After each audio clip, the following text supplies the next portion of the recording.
Student, कैसे हैं आप सब लोग। आई होप सब लोग अच्छे होंगे और आप देख रहे हैं मेरा यूट्यूब चैनल जहां पर मैं बीएससी, एमएससी और इंजीनियरिंग मैथमेटिक्स पढ़ाता हूं। और जिसमें से जो हमारा टॉपिक चल रहा है वो फ्लड डायनेमिक्स का इक्वेशन ऑफ मोशन चल रहा है। और इक्वेशन ऑफ मोशन में हमने बहुत सारे क्वेश्चंस कर चुके हैं और जो क्वेश्चंस कराए हुए हैं वो सारे क्वेश्चंस एग्जाम में आए हुए क्वेश्चन है। तो अगर आपने नहीं देखा है तो ये आई टैब बन के आ रहा है, उसमें जाइए, प्लेलिस्ट बनी हुई है। तो प्लेलिस्ट में वीडियो दी हुई है, तो पहले पुराने लेक्चर देख लीजिए। उसके बाद जो मैं आज का टॉपिक पढ़ाऊंगा तो वो बहुत अच्छे समझ में आएगा। तो देखिए आज का जो टॉपिक है वो क्वेश्चन बेस्ड ही है और ये क्वेश्चन एग्जाम में पूछा जाता है और काफ़ी इम्पोर्टेंट क्वेश्चन है। तो चलिए स्टार्ट करते हैं, ठीक है। तो यहाँ पर जो हमारा क्वेश्चन है वो ये है कि एन इनफाइनाइट, देखिए मेरे साथ क्वेश्चन ये लिखते जाइएगा और सॉल्यूशन भी इसका लिखते जाइए ताकि आपको समझ में भी आता जाए, ठीक है। तो यहाँ पर एन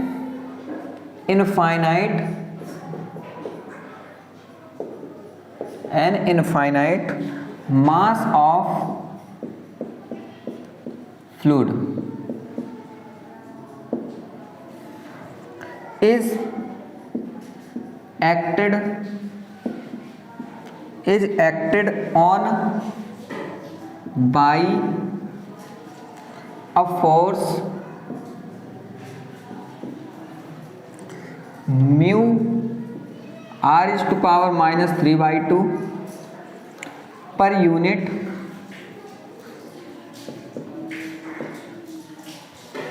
mass डायरेक्टली, ठीक है। डायरेक्टली यूनिट मास डायरेक्टेड लिख लो, अच्छा डायरेक्टेड, ठीक है। Directed acted on by a force mu R is to power minus 3/2 पर unit mass directed to the origin, ये हो गया। फिर if initially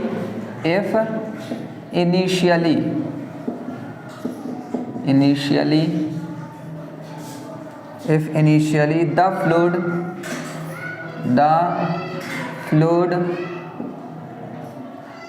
fluid is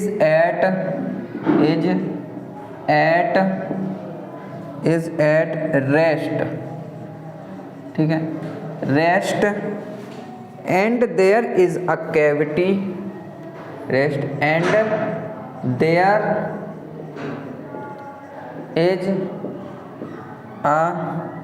there is a cavity, ठीक है, cavity to the form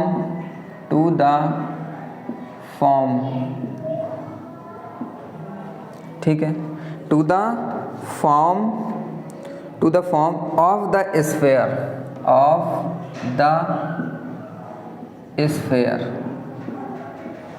ठीक है, of the sphere r dash is equal to c in it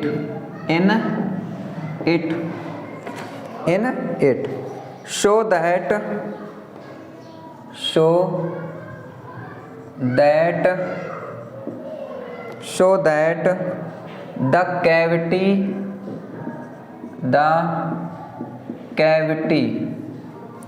will be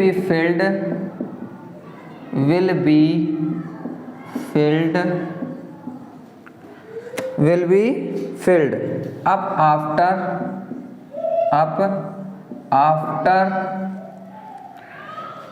an interval of time, ठीक है, of time 2/5 mu is to power 1/2 c to the power 5/4, ठीक है।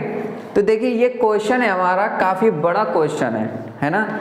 लेकिन देखिए सबसे अच्छी बात इसमें क्या है कि जैसे मान लीजिए आज का क्वेश्चन ये है हमारा और हम पढ़ रहे हैं, तो मैंने आपको एक एक लाइन समझा दी इस क्वेश्चन की, तो फिर आपको यहाँ पर सॉल्यूशन भी बता दिया, आपने नोट कर लिया। नोट करने के बाद एक बार उसको दोबारा रिवीजन कर लिया। इससे फ़ायदा ये हो जाता है कि एग्ज़ाम टाइम आपको बहुत स्पीड में रिवीजन हो जाएगा और बढ़िया अच्छे से एग्ज़ाम भी हो जाएगा, है ना।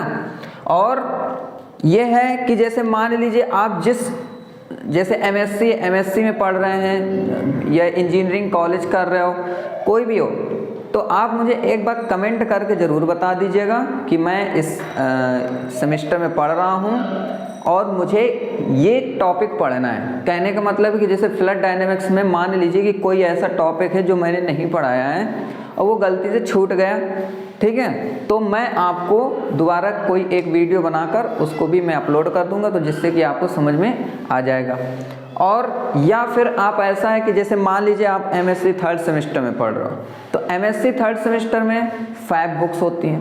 तो 5 बुक में जैसे मान लीजिए फ्लड डायनेमिक्स में पढ़ा रहा हूँ, तो फ्लड डायनेमिक्स के अलावा अगर आपको कोई और बुक पढ़नी है और वो बुक की वीडियो मेरे पास नहीं है, तो इससे ये हो जाएगा कि मैं आपको दूसरी एक वीडियो बनाऊंगा तो उसमें भी मैं पढ़ाने लगूंगा, ठीक है।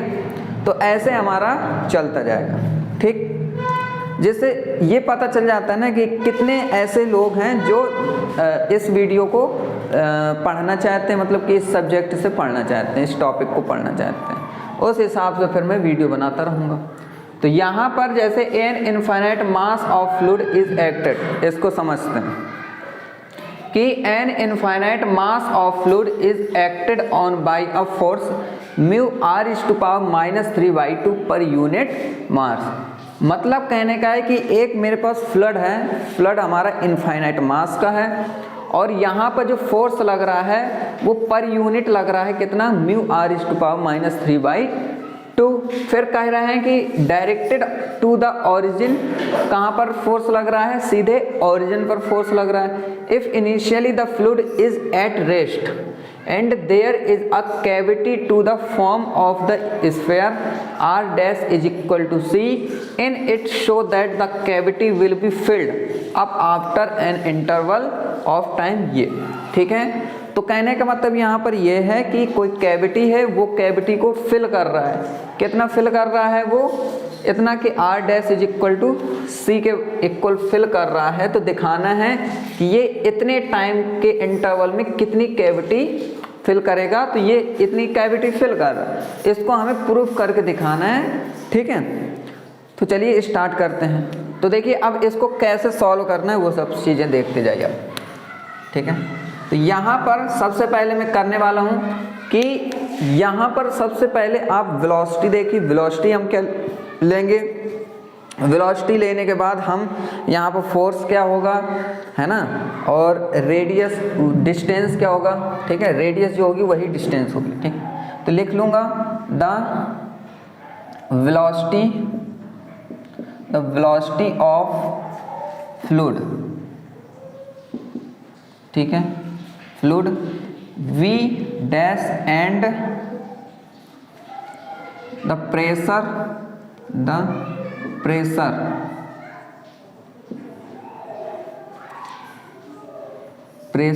P एंड, ठीक है, the pressure P and the distance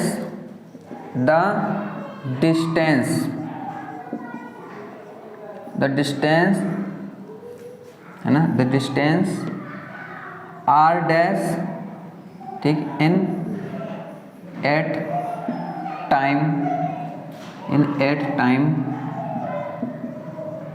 t, ठीक है, ये हो गया, है ना।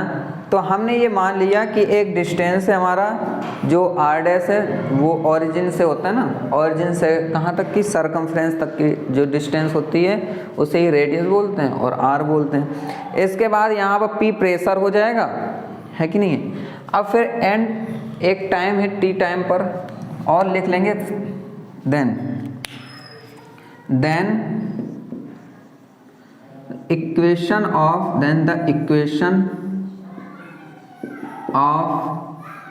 continuity,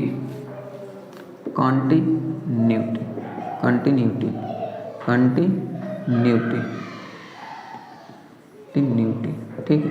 then the equation of continuity तो यहाँ पर इक्वेशन ऑफ कंटिन्यूटी क्या होगी, तो मैं यहाँ पर लिख सकता हूँ कि आर स्क्वायर वी है कि नहीं। अब मेरा यही आर और v क्या है यहाँ पर, तो v है वेलोसिटी v डैश और r है हमारा r डैश। तो मैं क्या करूँगा, ये तो मेरा वैसे भी ft के इक्वल होता है, लेकिन मैं अब करने वाला हूँ कि इसको इस तरीके से लिखने वाला हूँ r dash square v dash. यहाँ तक आपको समझ में आ गया होगा। अब देखिए आगे चलते हैं इस पर, ठीक है। तो यहाँ साफ दिख रहा है, क्लियर। यहाँ पर थोड़ा सा नहीं दिख रहा है तो थोड़ा ब्राइट वो क्वालिटी थोड़ा बढ़ाकर देख लीजिएगा। अब यहाँ पर देखिए आगे करते हैं, मैं लिखूँगा बाय इक्वेशन ऑफ मोशन, ठीक है। बाय इक्वेशन ऑफ मोशन क्या होगा, इसको इक्वेशन फर्स्ट मान लेते हैं। इक्वेशन ऑफ मोशन होगा डेवर v डैश अपॉन डेवर t प्लस v डैश डेवर v डैश अपॉन डेवर r, ठीक है, इज इक्वल टू माइनस कितना था हमारा mu r is to power minus 3/2 ये हो गया, और माइनस 1 अपॉन रो, और यहाँ पर हो जाएगा डेवर p, ठीक है, अपॉन डेवर r डैश। यहाँ पर देखिए r डैश है ना, तो ये सब r डैश पर हो जाएंगे। यहाँ तक आपको समझ में आ गया होगा। इसको मैं इक्वेशन 2 मान लेता हूँ, ठीक है, यहाँ तक हो गया। अब मैं क्या करने वाला हूँ, यहाँ से अगर मैं देखूँ कि v डैश की वैल्यू क्या हो जाएगी, तो r डैश स्क्वायर ft के नीचे आ जाएगा, तो मैं यहाँ v डैश की जगह रख सकता हूँ। तो लिख सकता हूँ डेवर, है ना, और डेवर अपॉन डेवर t, और v डैश की जगह क्या रख दूंगा F T upon are dash square. यहाँ तक क्लियर। प्लस ये सब वही रहेगा v डैश डेवर v डैश अपॉन डेवर r dash is equal to minus mu r dash minus 3/2 और माइनस 1 अपॉन रो डेवर p अपॉन डेवर r डैश। इसको इक्वेशन मान लेते हैं 3। अब देखिए इसके बाद अब मैं इस इक्वेशन 3 को इंटीग्रेट करता हूँ, ठीक है। तो मैं लिख दूंगा इंटीग्रेटिंग या इंटीग्रेशन, ठीक है, integration in equation 3 with respect to किससे, with respect to R dash से।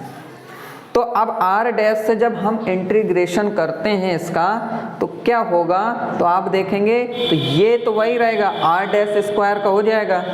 तो ये मेरा कुछ इस तरीके से आएगा, आप भी कर लेना, ठीक है, -2 वो माइनस हो जाएगा, और यहाँ पर बचेगा कितना, यहाँ पर बचेगा माइनस हो गया, फिर डेवर upon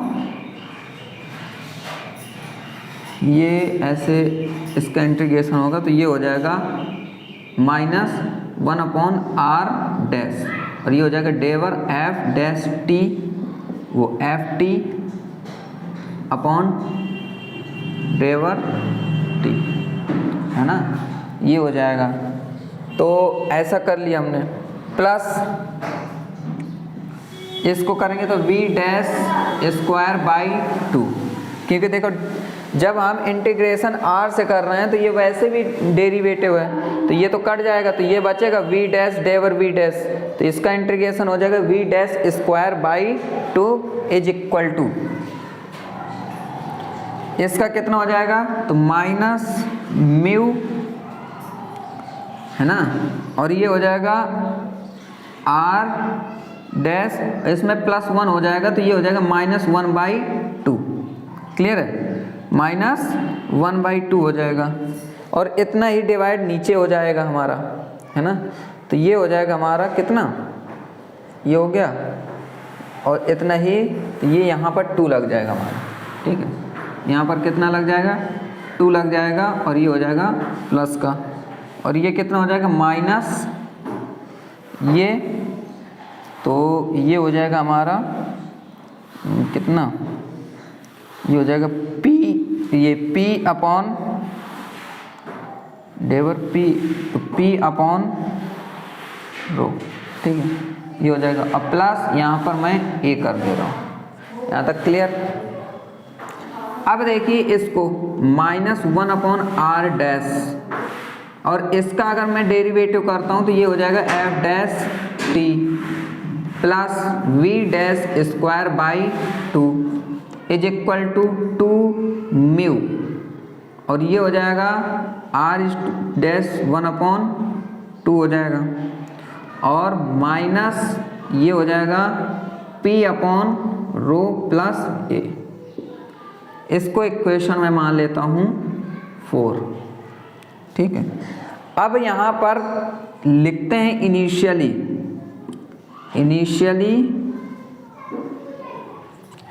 initially R dash is equal to infinite रखते हैं, और v इज इक्वल टू 0 रखते हैं, और p इज इक्वल टू भी 0 रखते हैं। अगर ये इतना रख दूं तो यहाँ पर वैल्यू में रखूँगा तो मेरे पास क्या आ जाएगा, ये a की वैल्यू आ जाएगी 0, है कि नहीं है। जब a की वैल्यू मेरे पास 0 आ जाएगी तो मैं ये a की वैल्यू यहाँ रख दूंगा, तो ये हो जाएगा minus F dash T upon are dash plus we dash square by 2 is equal to 2 mu r dash 1 by 2 power में and minus p by rho. इसको हम इक्वेशन 5 मान लेते हैं, ठीक है। तो यहाँ तक आपको समझ में आ गया होगा। अब मैं थोड़ा नीचे देख लूँ कि सही है कि नहीं है, ठीक है, वेरी क्लियर। अब यहाँ पर देखिए, इस इक्वेशन के बाद ऊपर से करते हैं हम इसे।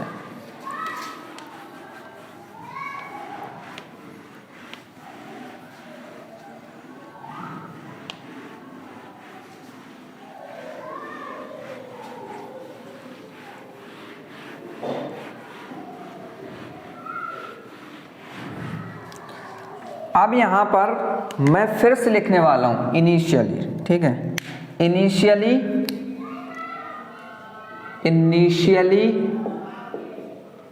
इनिशियली अब क्या होगा, अब अगर मैं r dash is equal to R ले लूँ और v dash is equal to v ले लूँ, और p प्रेशर मेरा अगर 0 हो जाए इसमें, ठीक है, तो फिर ये वैल्यू क्या होगी, ठीक है। तो ये हो जाएगा मेरा minus F dash T upon R plus V square by 2 is equal to 2 mu upon R is to power 1 by 2, और ये तो 0 हो गया।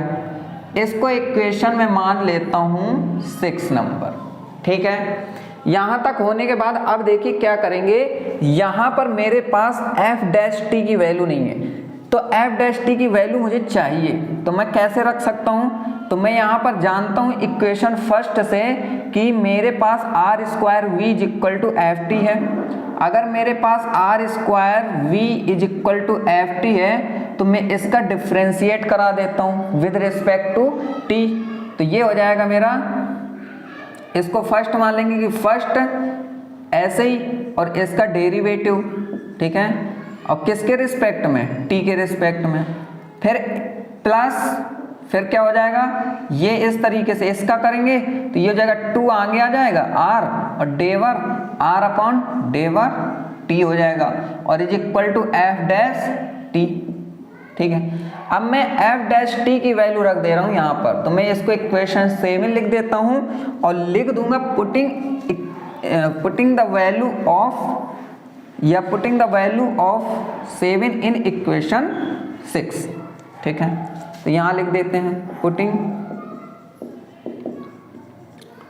Value of 7, value of equation 7 in equation 6, ठीक है। तो यहाँ पर अगर रखते हैं तो देखिए एफ डैश टी की जगह है तो माइनस बाहर रख देते हैं, और एफ डैश टी की वैल्यू कितनी है, तो आर स्क्वायर डेवर वी अपॉन डेवर टी है प्लस 2 वी आर डेवर आर अपॉन डेवर टी, और ये हो गया। अब देखिए जो r है वो इसमें भी डिवाइड कर दूं मैं डायरेक्ट, और इसमें भी डायरेक्ट डिवाइड कर दूं, और प्लस क्या लगा v स्क्वायर बाई 2, ठीक है, और is equal to 2 mu upon r 1/2 power में। ठीक है, यहाँ तक तो क्लियर। अब देखिए आगे, अब मैं क्या करूंगा यहाँ पर कि इससे एक कैंसिल हो जाएगा, इससे ये भी कैंसिल हो जाएगा, क्लियर। अब मैं यहाँ पर ये यहाँ से दोनों से माइनस अगर मैं बाहर ले लूँ, माइनस अगर कॉमन ले लूँ तो क्या आएगा मेरा, तो ये हो जाएगा r डेवर v अपॉन डेवर t, ठीक है, और ठीक है प्लस 2v डेवर r अपॉन डेवर t, और ये minus v square by 2 is equal to minus 2 mu, और ये हो जाएगा r इज टू पावर 1/2। यहाँ तक क्लियर हो गया। अब देखिए यहाँ पर एक छोटा सा काम करना है। क्या काम करना है मैं बता दे रहा हूँ। यहाँ पर दोनों तरफ डेवर r का मल्टीप्लाई और डेवर r का डिवाइड दोनों कर देने हैं, ये इस तरीके से, प्लस 2v डेवर r अपॉन डेवर t, ये हो जाएगा minus v square by 2 is equal to minus 2 mu upon r is to power 1/2। यहाँ तक क्लियर। अब देखिए यहाँ पर मैं जानता हूँ, आप भी जानते हो कि डेवर r अपॉन डेवर t जो होता है उसकी वैल्यू v होती है, ठीक है।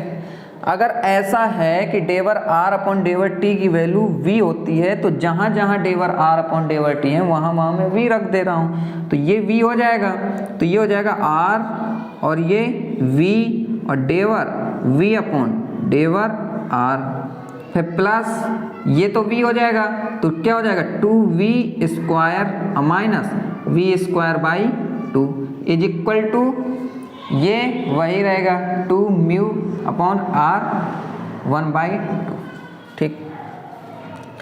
अब देखिए इसको थोड़ा सा और मैं सॉल्व कर लेता हूँ, है ना, यहाँ पर। तो ये देखिए मेरा ये रहेगा यहीं पर rv और डेवर v अपॉन डेवर r, ये हो गया, प्लस देखो इसका एलसीएम लेंगे तो ये कितना हो जाएगा 3v स्क्वायर बाई 2, है ना, और is equal to minus 2 mu upon r dash, dash क्यों, यहाँ डैश थोड़ी है, 1/2 है, ठीक है।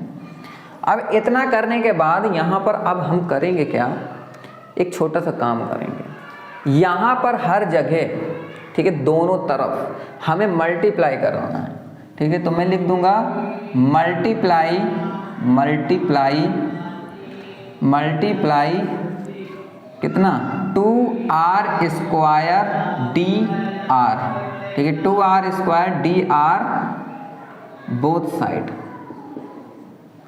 Side and integration and integrating integration, ठीक है। ये कर लिया हमने यहाँ पर। तो ये करेंगे तो देखिए यहाँ पर वैसे भी क्या है, ये है तो इससे ये कैंसिल हो जाएगा, तो ये हो जाएगा 2r क्यूब हो जाएगा, और ये v स्क्वायर बाई 2 हो जाएगा। ये हो गया हमारा क्लियर यहाँ तक। प्लस ये तो देखिए 3 है तो 3 तो रहेगा ही, है ना, और 2 हो जाएगा यहाँ मल्टीप्लाई, r स्क्वायर हो जाएगा, है ना, और v स्क्वायर है ना, तो यहाँ पर मैं अगर ये रखा है इसको ऐसे रख दूँ, ये ऐसे रख दूँ, ये तो मेरा पूरा क्लियर है, ये ऐसे रख दिया मैंने, मान लो 3v स्क्वायर बाई 2। इसका जब इंटीग्रेशन करेंगे तो ये क्या हो जाएगा 2 2 जा 4 हो जाएगा, है ना, 2 2 जा 4, ये इंटीग्रेशन कर रहे हैं ना, तो 2 ये हो जाएगा r क्यूब अपॉन 3, ये हो जाएगा, ठीक है। इसके बाद यहाँ पर इज इक्वल टू माइनस, अब देखिए यहाँ पर 2 म्यू अपॉन ये है ना r की पावर 1/2 है, ये ऊपर जाएगा, तो पहले तो मैं ये मल्टीप्लाई कर दूंगा अगर, तो 2 2 जब 4 हो जाएगा, यहाँ पर 4 हो गया। और आर स्क्वायर ये है, ये वैसे जा देखो आर स्क्वायर ये है और ये ऊपर जाएगा तो आर की पावर -1/2 हो जाएगा, तो ये घट जाएगा। तो 2 - 1/2 तो 2 2 जा 4, 4 में 1 गया 3/2, तो ये हो जाएगा r⁴ 3/2। इतना कर देंगे। इसके बाद ये dr लगाइए, है ना। तो मैं इसका डायरेक्ट थोड़ा सा करने वाला हूँ। तो यहाँ पर अगर मैं कर दूँ 3/2 में +1 यहाँ हो जाएगा और 3/2 + 1 यहाँ हो जाएगा ना। तो ये हो जाएगा 5/2। तो r की पावर यहाँ कितना हो जाएगा, यहाँ हो जाएगा r की पावर 5/2 और नीचे हो जाएगा 5/2, तो वो यहाँ पर हो जाएगा मल्टीप्लाई होकर 2/5। ठीक है, तो ये कुछ इस तरीके से हो जाएगा 8/5 म्यू r⁴ 5/2 और प्लस कांस्टेंट लगेगा b। यहाँ तक देखिए, ये थोड़ा सा क्या होता है ना कि ये लॉन्ग क्वेश्चंस हैं तो थोड़ा टाइम लगता है, तो आपको छोटी छोटी चीज़ें रफली करनी पड़ेंगी या डायरेक्टली करनी। तो ये देखिए 2 से ये 2 कैंसिल हो जाएगा, 3 से ये 3, 2 से ये 2, है ना। तो ये हो जाएगा r³ v² और ये plus r³ v² = -8/5 mu r⁵ 5/2 plus b। अब ये हो जाएगा मेरा कितना 2, ये 2 r³ v², है ना, = -8/5 म्यू r⁵ 5/2 प्लस b। ठीक है, अब देखिए यहाँ पर आगे अगर मैं यहाँ इनिशियली देखूं, सपोज करके थोड़ा सा, तो यहाँ पर मैं करने क्या वाला हूँ कि इनिशियली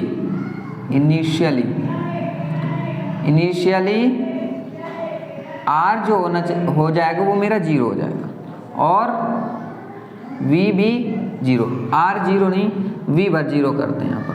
अगर v हमारा 0 हो गया, ठीक है, और r क्या हो जाएगा, r मेरा अगर c हो गया, ठीक है, ये हो गया, तो ये क्या आएगा, तो ये तो 0 आ जाएगा, ये आ जाएगा b = ये यहाँ आएगा तो 8/5, ठीक है। अब म्यू और c की पावर 5/2, ये वैल्यू अब रख देते हैं यहाँ पर, तो 2r³ v² =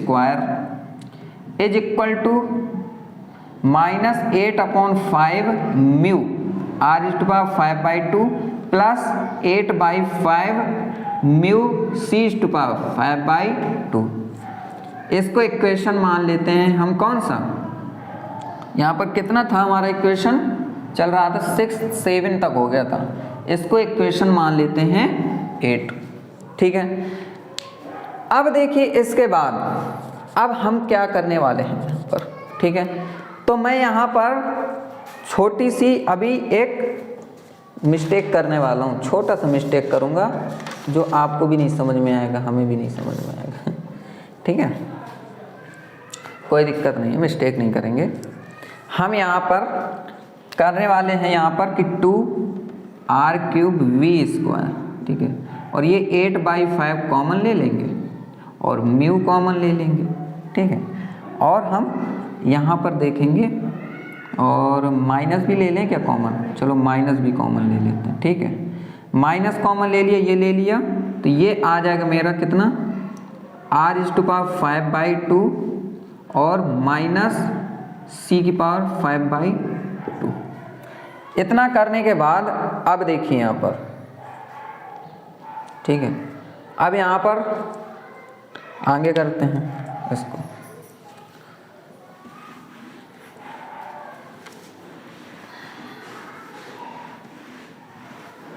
बहुत बड़ा सवाल है, अभी तो ये समझ लो कि अभी कम से कम एक बार तो अभी फिल और हो जाएगा। ठीक है, लेकिन ये क्वेश्चन आता है, ठीक है, इम्पॉर्टेंट बहुत है, इसलिए मुझे बताना पड़ रहा है। अगर नहीं आता होता तो क्यों इतना टाइम लगाते हैं, है कि नहीं है। एक सेकेंड रुकना जरा।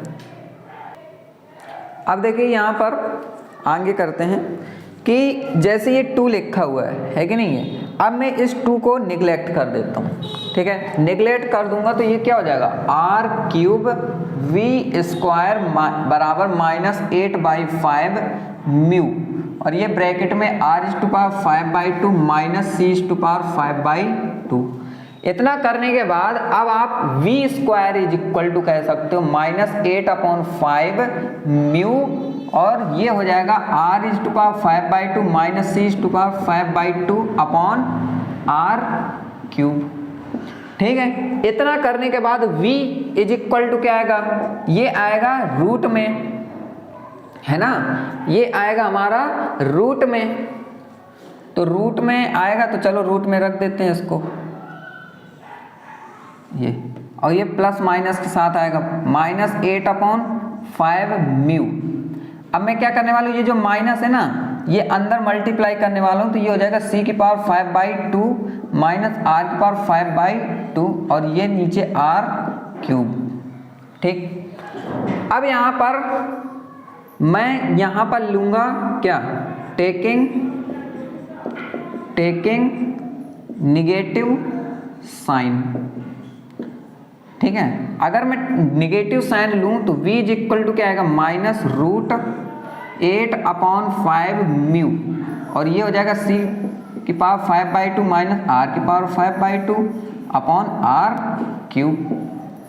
अब देखिए यहाँ पर v is equal to minus, अब यहाँ पर मैं इन सभी को अलग अलग कर देता हूँ, ठीक है। तो ये हो जाएगा अंडर रूट में 8/5, और ये म्यू अलग हो जाएगा, या मैं एक काम करता हूँ इसको भी यहीं रख लेता हूँ साथ में, और इसको बस अलग कर देता हूँ। तो c⁵5/2 minus r⁵5/2 upon r cube. इतना करने के बाद अब आपको ये पता है कि v की वैल्यू क्या होती है, v इज इक्वल टू डेवर r अपॉन डेवर t होता है कि नहीं होता है। लेकिन मैं इसको अगर मैं डेवर t अपॉन डेवर r लिख लूँ थोड़ी देर के लिए, तो ये सारी चीज़ें पलट जाएंगी, तो ये हो जाएगा माइनस। अब ये माइनस क्यों आएगा, हाँ माइनस, हाँ लिया है ना, निगेटिव साइन लिया इसलिए आएगा माइनस। फिर इसके बाद ये हो जाएगा 5/8 म्यू, और ये हो जाएगा रूट में r क्यूब ऊपर जाएगा, और ये हो जाएगा c⁵5/2 माइनस r⁵5/2। इतना करने के बाद अब मैं यहाँ पर क्या करने वाला हूँ, इंटीग्रेशन करने वाला हूँ, ठीक है। क्योंकि मुझे t टाइम लाना था, क्योंकि क्वेश्चन में आपने देखा होगा उसमें time t is equal to फिर प्रूफ दैट के लिए बोला था। तो यहाँ पर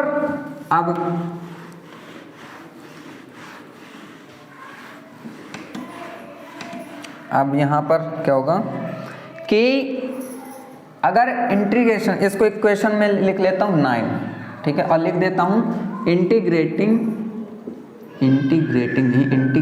लिखते हैं, इंटीग्रेशन, ठीक है, integration in equation 9 with respect to किसके, r के, ठीक है। तो देखिए ये कैंसिल हो जाएगा तो कितना आएगा, डेवर सॉरी, तो यहाँ पर t आएगा इज इक्वल टू, ठीक है, क्योंकि देखो इंटीग्रेशन कर रहे हैं तो ये डेवर t बचेगा, तो उसका क्या हो जाएगा, t हो जाएगा। ये मेरा कांस्टेंट टर्म्स है, तो ये हमारा ऐसे ही रहेगा 5/8 म्यू, और ये हो जाएगा रूट के अंदर r cube upon c⁵5/2 minus r⁵5/2, और ये हो जाएगा dr, ठीक है। यहाँ तक तो आपको समझ में आ ही गया होगा, ठीक है। चलो बहुत अच्छा है, आ गया।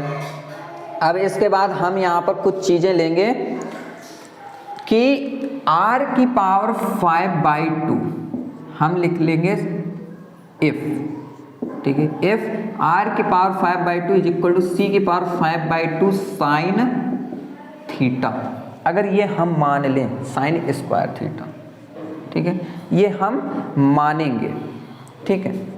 लेकिन उससे पहले आपको एक चीज़ लिखनी पड़ेगी, इंटीग्रेशन कर रहे हैं ना, तो यहाँ पर एक चीज़ लिखनी पड़ेगी, वो मैं बता रहा हूँ क्या। बहुत बड़ी चीज़ें लिखनी है यहाँ पर, ऐसे बस इंटीग्रेशन नहीं करेंगे, यहाँ पर लिमिट भी लिखनी पड़ेगी, ठीक है।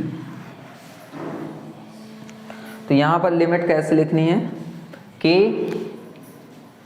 लिखना है इंटीग्रेटिंग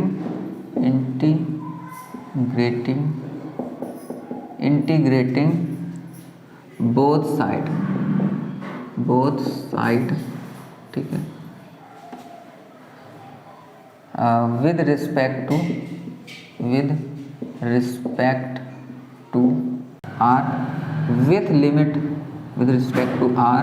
with limit एक साइड हम लेंगे 0 t to 0, ठीक है, t to 0 नहीं, 0 to t लेते हैं, ठीक है। एक साइड लेते हैं 0 to t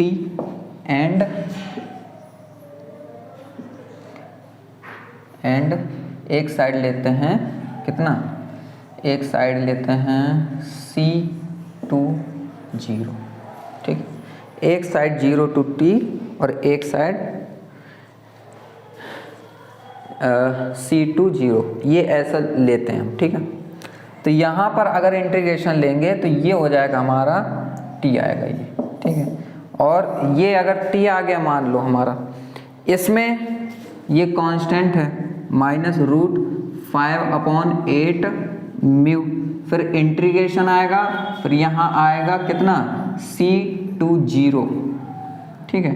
और ये हो जाएगा r⁵/5/2 -r⁵/2 और ये dr, ये इतना लेंगे हम, ठीक है। एक साइड हम लेंगे 0 to t, पूछो कहे भैया 0 to t कहे ले रहे हैं, तो देखिए आप यहाँ पर हमारा टाइम है t है, तो t जो होगा टाइम, वो टाइम पर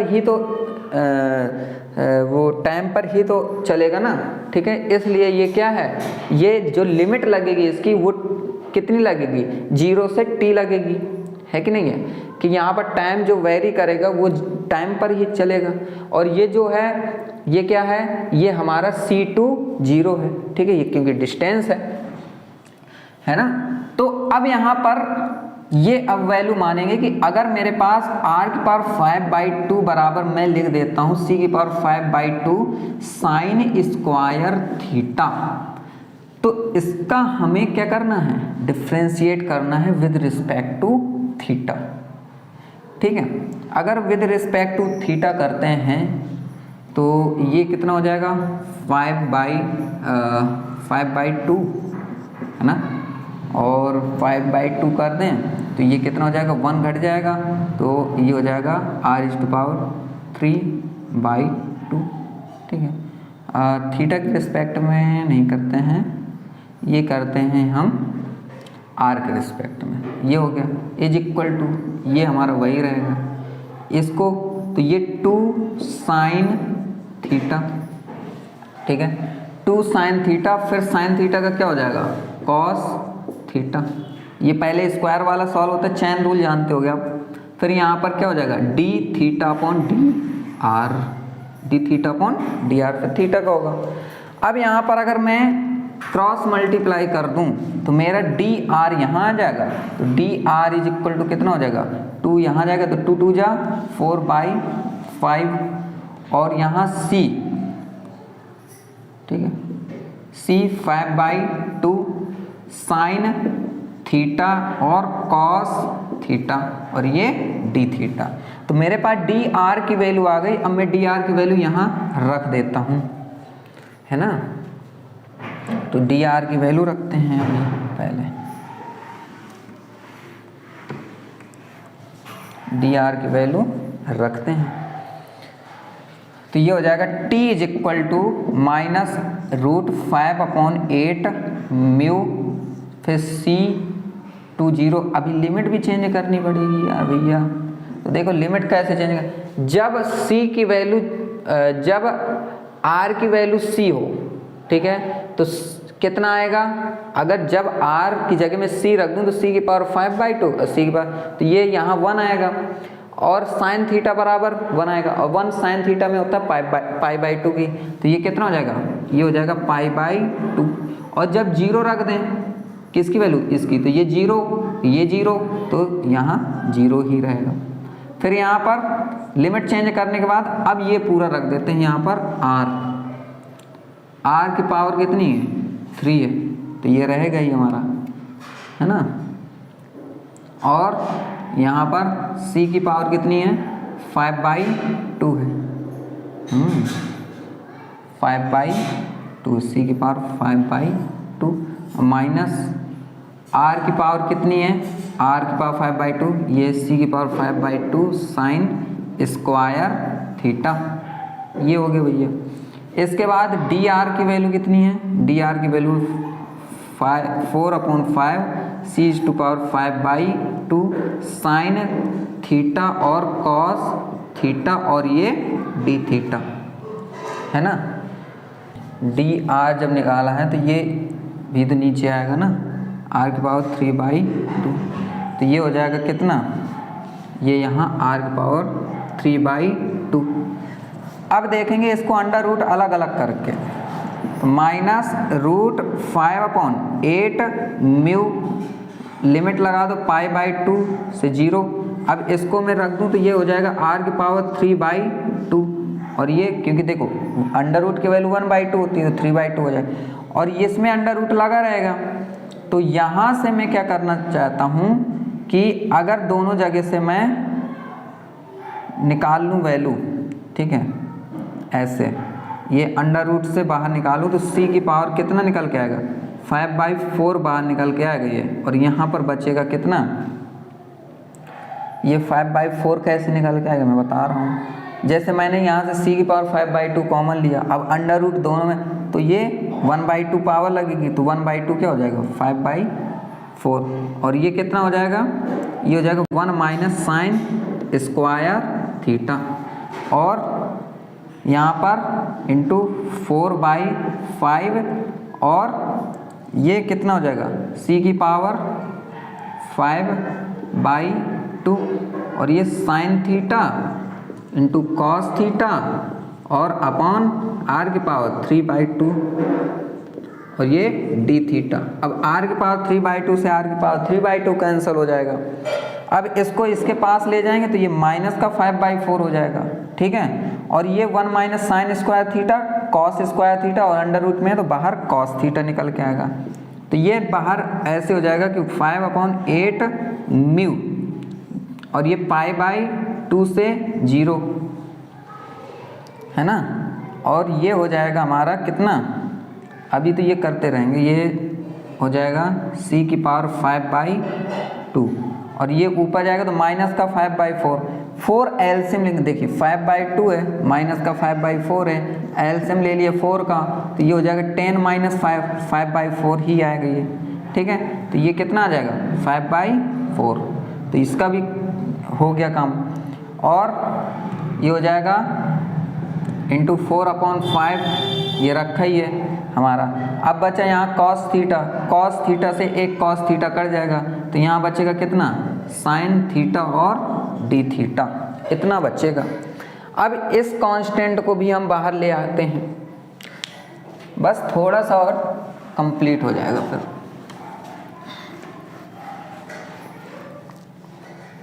तो यहाँ पर माइनस √5/8 म्यू इंटू c की पावर 5/4 इंटू 4/5, यहाँ तक क्लियर। लिमिट लगेगी पाई/2 से 0 और ये साइन थीटा और डी थीटा। तो साइन थीटा डी थीटा, तो साइन थीटा की वैल्यू क्या होगी, ये मान कॉस थीटा होगा। अब कॉस थीटा में पाई/2 तो अपर लिमिट कॉस 0 तो 1 माइनस कॉस पाई/2 तो कितना हो जाएगा, ये 0 तो 1 माइनस 0 तो ये पूरा 1 आएगा। तो हमारा कुछ ये ऐसे आएगा कि माइनस, इसको मैं इस तरीके से लिख ले रहा हूँ, ठीक है, √8 और ये √μ, क्योंकि कैंसिल करना पड़ेगा इसको 4/5, तो 5 को मैं लिख सकता हूँ √5 इंटू √5 5 है ना, और 8 को कितना लिख सकते √2 ये हो गया, और c की पावर 5/4, इससे ये कैंसल, 2 2 जा 4, यहाँ तक हो गया। अब इज इक्वल टू माइनस बचा भी, ये हो जाएगा 2, तो 2 को √2 तो √2 बचेगा, और ये बचेगा √μ, और ये √5, और c की पावर 5/4। अब इसको थोड़ा सा अच्छे से लिख लेते हैं, तो ये हो जाएगा माइनस पूरा √2/5μ, और c की पावर 5/4।